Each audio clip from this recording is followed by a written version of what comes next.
The soup was still dripping down her face when Catherine Sterling said the words that would destroy her own family. "You're nothing. You've always been nothing, and you'll die nothing." Elena Vance didn't wipe her face. She didn't apologize. She didn't cry. She smiled.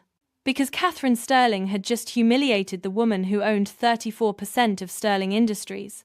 The woman who had spent 3 years pretending to be weak. The woman who was about to take everything.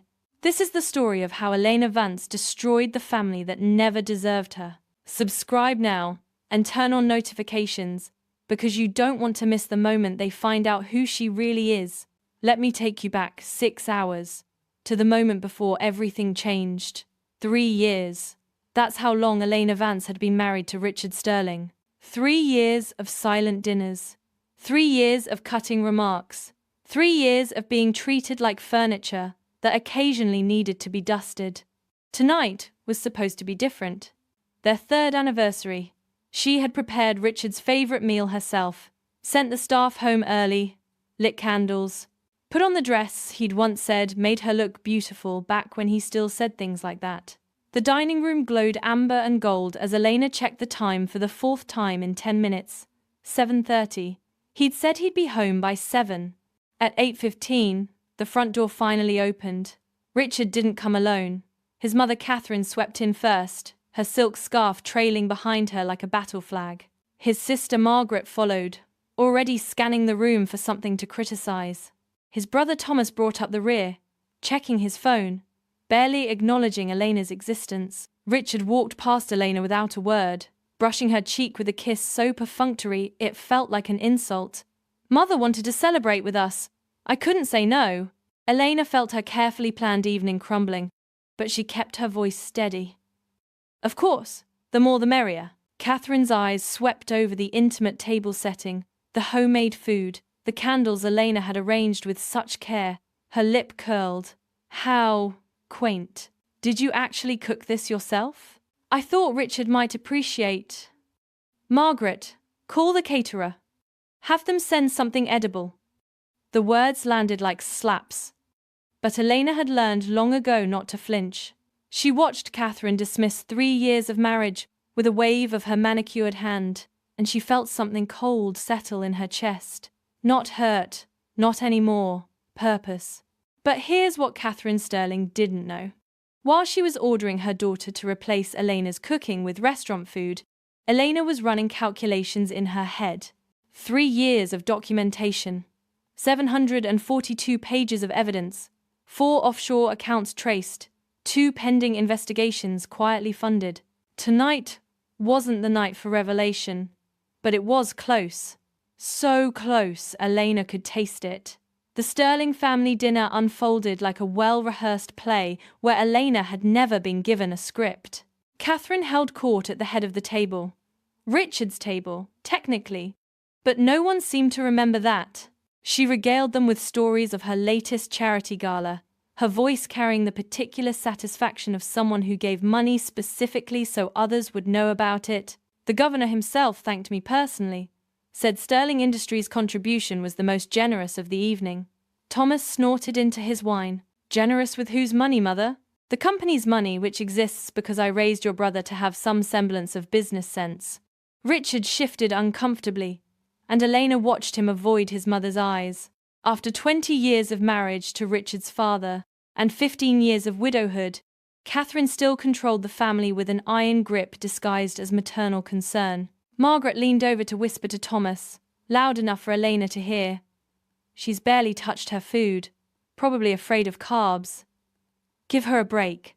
It's hard to eat when you're constantly calculating your net worth." They laughed, and Elena felt Richard's hand briefly touch her knee under the table. Not in comfort, but in warning. Don't react. Don't make a scene. She'd learned to read his touches over 3 years. The squeeze that meant, agree with mother. The tap that meant, leave the room. The absence of touch that meant she'd somehow disappointed him again. "Elena, dear." Elena looked up to find Catherine watching her, with the particular intensity of a predator that had spotted weakness. "I've been meaning to ask. When do you plan to actually contribute to this family?" The table went quiet. Even Thomas stopped smirking. I'm not sure I understand the question. It's been 3 years. You've produced no heir. You have no career to speak of. You don't even have the social connections that might justify your presence at events. Catherine picked up her wine glass, swirling it thoughtfully. What exactly do you do all day? Elena felt Richard's hand leave her knee entirely. I manage the household. I support Richard's career. The staff manages the household. Richard's assistant supports his career. You, my dear, simply exist. And not particularly well, Margaret giggled. Thomas suddenly found his phone fascinating. Richard said nothing. Elena let the silence stretch for exactly 3 seconds. Then she smiled. You're right, Catherine. I should do more. Catherine blinked, clearly expecting an argument. Well, at least you can admit. Perhaps I'll look into some charity work. Follow your inspiring example. She delivered the line with such perfect sincerity that Catherine couldn't decide if she'd been complimented or insulted. The uncertainty flickered across her face like a cloud passing over the sun. The rest of dinner passed in the usual fog of Sterling family politics. Corporate maneuvering disguised as small talk, passive aggression dressed up as concern, and the constant, exhausting performance of wealth. By dessert, Elena had retreated so far into her own thoughts that she almost missed Richard's announcement. So I've decided to accept the Tokyo position. Elena's head snapped up. What? Richard didn't meet her eyes. The Tokyo office needs restructuring. I'll be there for 6 months, possibly a year. You didn't, we never discussed. What's there to discuss? Catherine interrupted. It's an excellent opportunity. When do you leave? Next week. The candles Elena had lit 3 hours ago flickered in the silence. The anniversary dinner she'd planned was forgotten. The dress Richard had once liked hung on her shoulders like a costume from someone else's life. I see. She stood up from the table with perfect poise. If you'll excuse me, I have a headache. She made it halfway to the door before Catherine's voice stopped her. Elena! She turned. Catherine lifted a bowl from the table, the homemade soup Elena had spent 4 hours preparing. You forgot to take out the trash. She threw it. The soup hit Elena square in the face. Warm liquid dripped down her cheeks, into her hair, onto the dress she'd chosen so carefully. She could taste tomatoes and basil and 3 years of accumulated humiliation. The room was silent. Then Margaret laughed. A sharp, delighted sound that echoed off the crystal chandelier. Catherine smiled, pleased with herself. Now clean it up. That's what you're good for. Elena stood there, soup dripping, and looked at her husband. Richard Sterling, heir to a $1 billion fortune, the man who had promised to love and protect her, turned his face away. He said nothing. Elena wiped a drop of soup from her cheek. She looked at it on her finger. Then she smiled. Not the polite smile she'd worn for 3 years. Something else entirely. You know what, Catherine? I think I will. She turned and walked out of the dining room, soup still dripping, leaving a trail on the marble floor. Behind her, she heard Catherine's satisfied snort. Finally, she knows her place. What Catherine Sterling didn't know, what none of them knew, was that Elena Vance wasn't going to clean anything. She was going to her office, to the hidden safe behind the painting, to the laptop that contained the end of the Sterling Empire. Elena didn't go to the bathroom to clean up. She went to the East Wing, to the room Richard thought was her craft space, a patronizing concession he'd made when she'd asked for somewhere to be alone. She locked the door behind her. The safe combination was her mother's birthday. Catherine had never bothered to learn it. Inside, a laptop, a stack of files 3 inches thick, and a single photograph. Elena touched the photograph briefly. Her father's face looked back at her from 22 years ago, before the Sterlings had destroyed him. I'm close, Dad. So close. She opened the laptop and powered it on. The screen filled with financial documents, corporate filings, and surveillance reports that had taken her 3 years to compile. Sterling Industries' complete corporate structure, every subsidiary, every shell company, every hidden account, and at the center of it all, a single holding company that owned 34% of Sterling Industries, Vance Capital. Her company, The one she'd built in secret while the Sterlings thought she was shopping and lunching and being useless. The one funded by the insurance settlement from her father's accident. The one that had been quietly acquiring Sterling stock for the past 36 months. Elena pulled up the latest numbers. As of market close today, Vance Capital's stake in Sterling Industries was worth $2.14 billion. She was, by any measure, one of the wealthiest women in the country. And no one knew. Not Richard, not Catherine, not the financial press that would have a field day when the truth came out. Elena wiped the last of the soup from her face with a tissue and smiled at her reflection in the darkened window. Tomorrow, she would shower. She would put on one of the designer dresses Catherine had always criticized. She would walk into Sterling Industries' annual shareholders' meeting, and she would burn their world to the ground. But tonight, she had one more piece of research to complete. She opened a file labeled William Vance Investigation. Her father's face filled the screen. The official story was that William Vance, once Sterling Industries' chief financial officer, had embezzled $12 million and then killed himself when the fraud was discovered. Elena had believed that story for 15 years. Then she'd found the real documents, the ones showing that the embezzlement had been a frame job, that Richard Sterling, senior Catherine's husband, Richard Jr.'s father, had needed a scapegoat for his own financial crimes. That William Vance had been murdered, and the death staged as a suicide. The Sterlings hadn't just ruined her father, they'd killed him. And then, 12 years later, Richard Jr. had walked into her life at a charity gala, charming and attentive, and completely unaware that she knew exactly who he was. Elena had let him court her, let him marry her, let him bring her into the family that had destroyed hers. She had played the long game. And tomorrow, it would finally pay off. The shareholders' meeting was held in Sterling Industries headquarters, a glass tower that dominated the Chicago skyline. Elena had been here exactly once before, for a company Christmas party where Catherine had introduced her as Richard's little wife and then ignored her for the rest of the evening. Today would be different. Elena dressed carefully, a crimson Valentino dress that Catherine had once called too bold for someone of your stature. Jimmy Choo heels that added 4 inches to her height. Minimal jewelry, just her wedding ring and her father's watch, which she'd kept hidden for 3 years. She looked at herself in the mirror. She looked like a woman who owned 34% of a Fortune 500 company. Because she was. The shareholders' meeting was already in progress when Elena arrived. She could hear Richard's voice through the closed boardroom doors, confident and commanding, presenting the quarterly results to a room full of investors. Elena didn't knock. She pushed open the doors and walked in. 200 heads turned to look at her. Richard's voice faltered mid-sentence. Elena, what are you? Don't stop on my account, darling. She smiled sweetly. I'm just here as a concerned shareholder. Catherine, seated at the head of the table like she owned the place which, Elena supposed, she thought she did, rose to her feet. This is a closed meeting. Shareholders only. I know. Elena took a seat at the back of the room. That's why I'm here. The room buzzed with confused murmurs. Richard looked at his mother.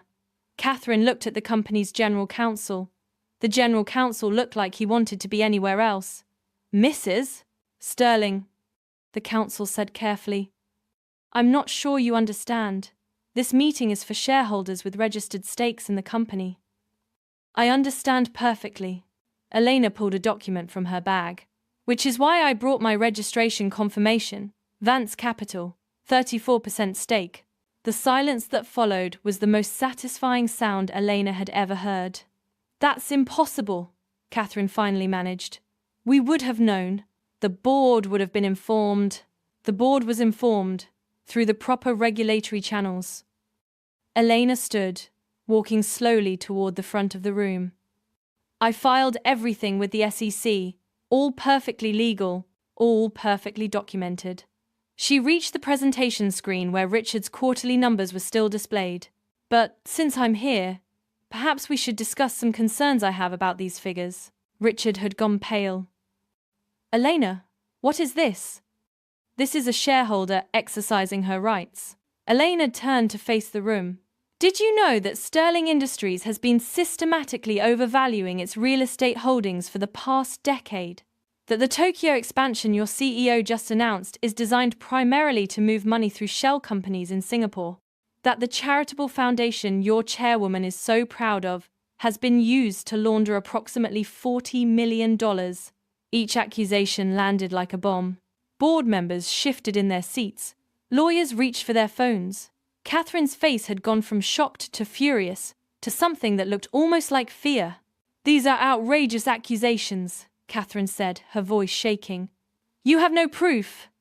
"I have 3 years of proof." Elena pulled a flash drive from her bag and held it up. Financial records, internal emails, sworn statements from former employees. Everything the SEC and the FBI will need to begin their investigations. She looked directly at Catherine. "I also have proof that 22 years ago, Richard Sterling Sr. framed my father for embezzlement he didn't commit, and that when my father threatened to expose the truth, he was murdered." The word hung in the air like a thunderclap. "Your father killed himself," Catherine spat. "Everyone knows. Everyone knows the story you told them." Elena's voice was ice. "I know the truth, and now, so will everyone else." She turned to face the room full of shareholders, board members, and executives. "My name is Elena Vance. William Vance was my father. 3 years ago, I married Richard Sterling and got close to the Sterling family. This exposure led me to evidence backing my claims here today. I have spent every day since then documenting their crimes and building the case that will destroy them." She smiled, the real smile, the one she'd kept hidden for 3 years. "I am the largest individual shareholder in this company. As of this moment, I am calling for a vote of no confidence in the current board of directors. I am also formally requesting that the audit committee begin an immediate investigation into the financial irregularities I've documented." Richard finally found his voice. "You can't do this. I already have. We'll fight this. We'll sue you into oblivion. You're welcome to try." Elena met his eyes without flinching. "But I should mention that I've already shared my evidence with the Wall Street Journal, the Securities and Exchange Commission, and the U.S. Attorney's Office. By tomorrow morning, the whole world will know what the Sterling family really is." She turned to Catherine, who had sunk back into her chair, looking suddenly very old.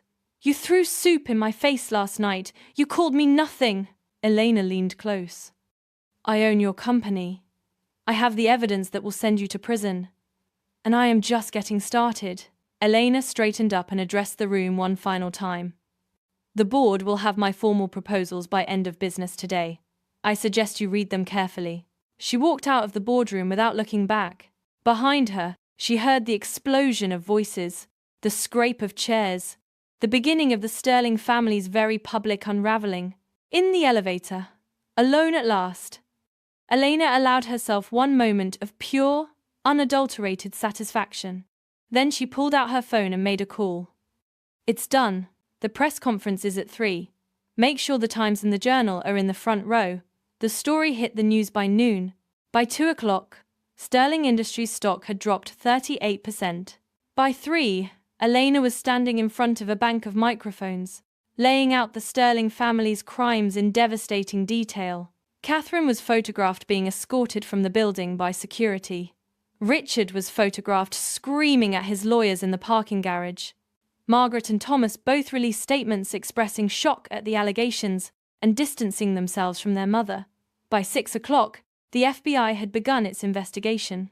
By midnight, Sterling Industries' board had accepted Elena's proposals in their entirety. By the end of the week, Elena Vance was the new CEO of Sterling Industries. The office that had belonged to Richard Sterling Sr., the man who had murdered her father, now belonged to her. Elena sat behind the massive oak desk, looking out at the Chicago skyline.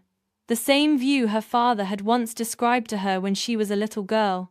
The view he'd dreamed of sharing with her someday. "I did it, Dad," she whispered. "I made them pay." The door opened. Her new executive assistant, she'd kept the good staff and fired the ones loyal to Catherine, stepped in. "Miss Vance, your 3 o'clock is here." Eleanor turned. "Send them in." The door opened wider, and a small figure ran across the office. "Mommy!" Olivia Sterling, 8 years old, with her father's eyes and her mother's determination, launched herself into Elena's arms. This was the part the press didn't know about. The part Elena had kept hidden even more carefully than her company or her evidence. She had married Richard Sterling for revenge, but she had stayed for her daughter. "Hey, baby girl." Elena held Olivia tight. "How was school?" "Good. Mrs. Patterson says I'm the best reader in the class." Olivia pulled back, her face suddenly serious. "Mommy, why is Daddy on TV? Why do they keep saying bad things about Grandma?" Elena looked at her daughter, at this perfect, innocent child who didn't deserve to be caught in the middle of a war she'd never asked for. "Come sit with me, sweetheart. There are some things I need to tell you." That conversation, the hardest of Elena's life, lasted 2 hours. She told Olivia an age-appropriate version of the truth.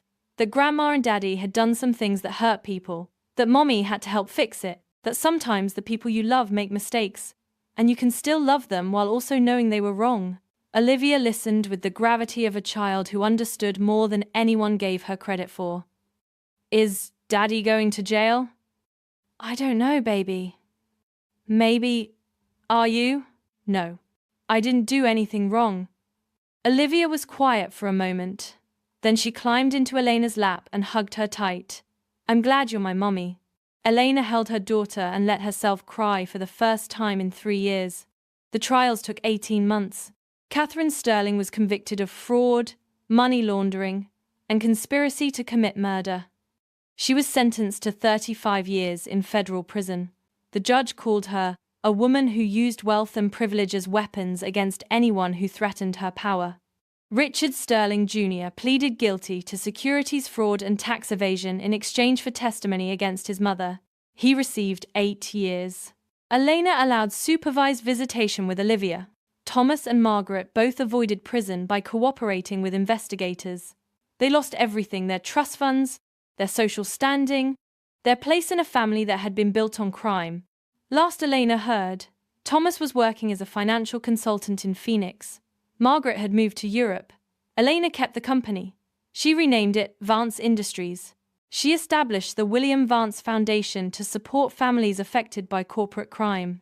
She gave interviews and speeches and became an unexpected symbol of justice in an unjust world. But she never forgot why she'd started. 5 years after the shareholders' meeting that changed everything, Elena stood in a cemetery outside Chicago. The headstone in front of her read, "William Vance, beloved father, the truth will out. I kept my promise, Dad." She placed a single white rose on the grave. They know the truth now. Everyone does. She felt a small hand slip into hers. "Mommy? Who's buried here?" Elena looked down at Olivia, now 13, brilliant, fierce, and so much like her grandfather. "Your grandpa. My dad. He died when I was a little older than you." "The one in the pictures? The one who looks like he's telling a joke?" "That's him." Elena smiled. "He was always telling jokes. He used to say that laughter was the best revenge." "Is that why you smile so much?" Elena laughed, a real, full laugh that echoed across the quiet cemetery. "Maybe it is, baby. Maybe it is." They stood together in the fading light, mother and daughter, standing on the grave of a man who had been wronged by powerful people and vindicated by the daughter who never stopped fighting. "Mom? Yes? I'm glad you didn't let them win." Elena squeezed her daughter's hand. "So am I, sweetheart, so am I." Another beautiful story from Stories Beyond the Line. For more stories like this, smash that like button and subscribe. Share it with someone who needs to hear that revenge is a dish best served with a controlling steak. Comment below with the moment that hit you hardest. Was it the soup? The boardroom? The cemetery? I want to know. See you in the next one.